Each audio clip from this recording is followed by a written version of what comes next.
આપણે મેથી અને મગની પૂરી બનાવવાની છે. તો મેથી મગની પૂરી બનાવવા માટે આપણે આ મેથી લીધી છે. મેથીને આપણે સરસ કટિંગ કરી લઈશું.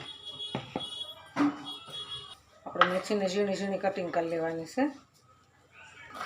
આવી રીતના થોડીક જાડી લાગે તો આપણે ફરી વાર આમ ફેરવી નાખવાનું.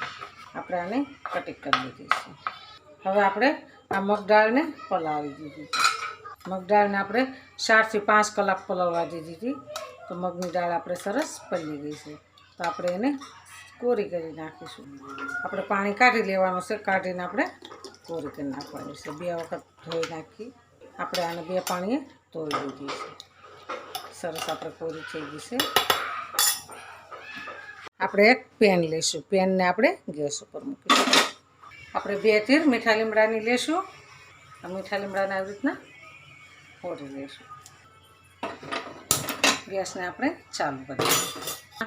2 થી 3 ચમચી ઘી એડ કરીશું. એમાં આપણે જીરું નાખીશું. મગ મેથીની આપણે પૂરી બનાવવાની છે. આપણે એનો વઘાર કરવાનો છે. એમાં આપણે હિંગ નાખીશું. હવે આપણે દાળ નાખીશું.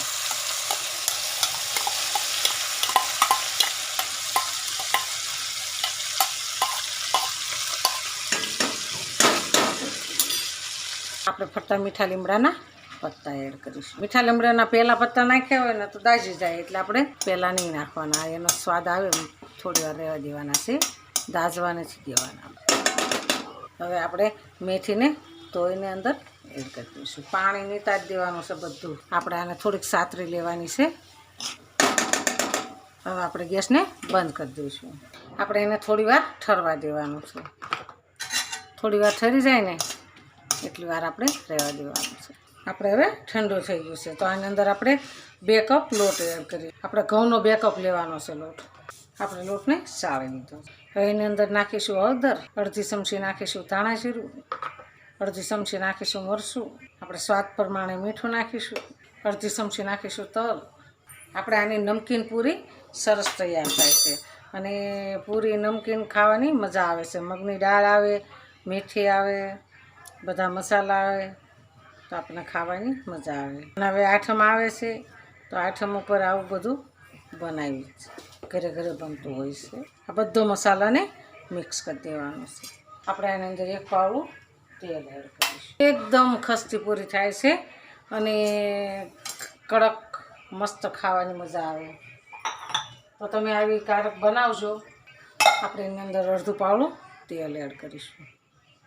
એટલે સોટે નહીં લોટ આપણો તેલવાળો કરી નાખીએ ને તો આપણે હાથે ન સોટે, વેણે ન સોટે. આપણે આને 5 મિનિટ માટે ઢાંકી દેવાનો છે. આપણે 5 મિનિટ થઈ ગઈ છે. તો આપણે હવે જોઈ દઈશું. વાવ, સરસ થઈ ગયો આપણો લોટ. આપણે લોવા બધા કમ્પ્લીટ તૈયાર થઈ ગયા છે. તો આપણે હવે વણવાની તૈયારી કરીશું. આપણે આ રીતના પાતળી વણી લેવાની છે.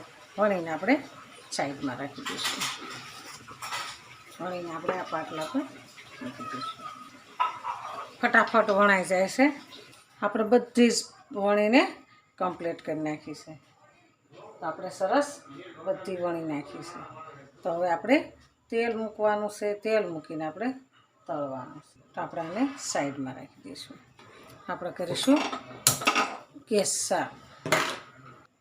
આપણે તેલને જોઈ લઈશું. આપણું તેલ સરસ આવી ગયું છે. તો હવે આપણે પૂરી નાખીશું. એક પૂરી ઉછી આવે પછી આપણે બીજી પૂરીને એડ કરીશું. આપણે ફૂલાવાની નથી, આપણે ક્રિસ્પી બનાવવાની છે. કલર બદલાય ત્યાં સુધી આપણે રહેવા દેવાની છે.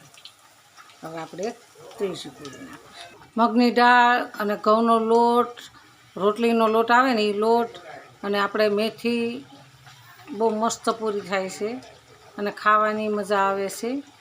અને એક દી પડી રહે ને તોય કંઈ વાંધો નહીં, તોય સારી લાગે છે. બીજે દિવસે તો બહુ મસ્ત પૂરી લાગે છે. ચા પૂરી ખાવ તોય સારી લાગે. તો આજે મને તો એમ થયું કે લાય ખાવાનું મન થઈ ગયું. હું તો ઘણી વાર બનાવું છું, પણ આજે પાછું મન થઈ ગયું ખાવાનું, એટલે પછી મેં લાય આજ તો વિડીયો નાખી દઉં. આપણે નમકીન મગ મેથીની પૂરી સરસ તૈયાર છે. એકદમ મસ્ત બની ગઈ છે. તમે જોઈ શકો છો ક્રિસ્પી અને સરસ બની છે. અને ઘઉંના લોટમાં આપણે પૂરી બનાવી છે, તો આપણી પૂરી સરસ તૈયાર છે. એકદમ મસ્ત બની ગઈ છે પૂરી. તો હાલો ખાવા. જો આ મારો વિડીયો ગમે તો લાઈક, શેર અને સબસ્ક્રાઈબ કરી દેજો. રાધે રાધે.